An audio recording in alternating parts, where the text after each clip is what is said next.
Right, because they never have their real names. They have to have radio names. We went through this. They wanted me to change my name when we got to WAAF. Because they didn't think Opie and Anthony was something that sounded good or rolled off the tongue.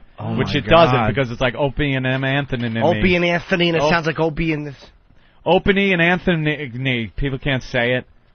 But when we got to AAF, Dave Dickless, our program director, in his infinite wisdom, thought it would be better. And I think even Brucey Mittman, it was. Yeah, right. Brucey Mittman said that it would be better if I had like a weird name instead of just Anthony. I forgot all about this. Opie, and maybe something that even rhymed with Opie, or something like, yeah. Or something like, any kind of weird name. And by the way, because this comes up from time to time, I'm embarrassed by my name. I got it when I was 12. It's not a radio name. But now, unfortunately, I was starting to think about just going back to my real name, Greg Hughes. Yeah. And all of a sudden Ant and I hit. So now I'm stuck being Opie for the rest of my life. It can't be, well, at least as long as we're doing a show. You can probably change after that. But it's not a wacky show. This is Greg Hughes with your current events. Dateline. Yeah. Then you can switch. You don't have a wacky show. If you had an Opie in a show and it was like madcap and zany, but you throw poker chips at fat girls, you're basically a vicious prick. So Opie is okay. It's not a cute. It's not a cute hand-holding thing. I think the name softens my viciousness. No, it doesn't. No one thinks of that when you're humiliating them. Well, at least he has a cute name. Who's the fat pig outside the studio? Aww. But his name is Opie. Yeah, so that's cute. Yeah. Yeah, he wanted something like Opie and Pork Chop, or not even a real name, like something. Opie and the Seagull. Opie, I wish you were the Seagull. Oh, please. I wish we could remember the name. Opie and the Seagull. Opie and the Seagull. Opie and the Snowman. Yeah, something just. I can't remember exactly what it was, but it was on those lines where it wasn't a name like, Opie and Mike. Change your name to Mike. Right. It was Opie and then a something. Well, I'm sure the listeners. No. I'm sure the listeners will be filling in the blank all morning now. Oh, sure they will, and I'm sure the Photoshops will kick in and. Oh, I haven't.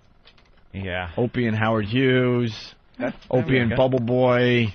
Yeah, they wanted like a weird name for me. You know why? They absolutely had no clue what my role was to be on the show.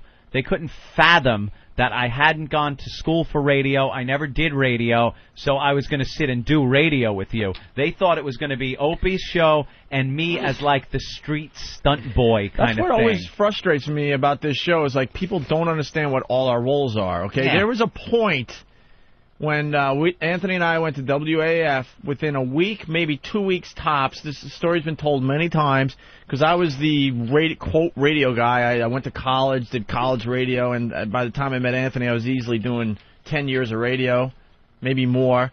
And the program director actually corners me Dave Dickless in the little luncheon area while I'm getting coffee for our afternoon drive show. And he was trying this divide and conquer with Anthony and I, and basically trying to have this smooth conversation with me going, So why Anthony? Like, he didn't get it. He didn't get it because, Anthony didn't have this resume with a ton of radio stations under his name. Because that's how you hire somebody in this business if you're a tool and have no fucking, creativity whatsoever. No creativity. What the hell is that? No originality. Well, the doors are open, so now we're hearing everything? One of those you left the phone off the hook signals. So basically, Dave was trying to see if I was open to the idea. This is what I think. Of replacing Anthony, or maybe even just getting rid of him and just having me, spin tunes. No, I think his idea was, since he didn't hire us, it was get rid of me and do one of those wacky things he did with Rocco, where, hey, win a chance to be Opie's sidekick. Ugh, that would if never your happen. Ticket number blah, blah, blah, sitting at Fenway, you will win. And meanwhile, they have a guy lined up already. It's one of his guys. Honestly, he didn't get personality radio, so what I think was in his mind, I think he wanted me, because it was all about the music. He wanted me to go on and, maybe take a few wacky phone calls and just play, mostly music. I can't stand that bastard. Oh, God, I cannot stand him. Isn't he wasting away in the Midwest somewhere? No, I think he's back in Massachusetts. What is he? I don't remember. I thought some friggin' ticker station. I think he was stock ticker. I think station. they hired him for a business station, and then I don't know, whatever. Good luck to you. Radio's a rough gig, man. It seems like I kind of stepped in shit here. Every radio guy in the country should want to spit in my face because of what I walked into, which was a hit show. I just kind of traipsed into a hit show. Yeah, well. Most guys don't get that lucky. I skipped in and everything was in place. Opie and the Wrangler. Opie and the Wranglers coming in. Oh, that's good. Opie and Dopey. Opie and the N-Hater. Flea Bite and Tin Bender Show. Opie and Fred. Opie and the HVAC Guy. All right. How about Opie and the Tin Knocker? There you go. Ooh. Hey, yeah. Actually, you know what? Knowing the good old Brucey Mittman, that would have been one. That would have been one. Opie and the Tin Knocker. I like Opie and the Tin Knocker. It'll appeal to the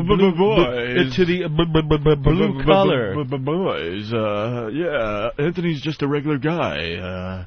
The Tin Knocker. Let's make believe that he's only doing radio and his part-time. His full-time job is installing AC units. Yeah, and I could talk when I come on the air because we were doing afternoons. I could talk about how I already put in a whole morning's work. Maybe you don't even have time to actually leave your job, so just before we play that Alice in Chains song, you hear Anthony hammering in the background. Hammering away on some sheet metal. Do AC guys hammer? I don't even know. Yeah, we hammer on sheet metal sometimes to make it fit.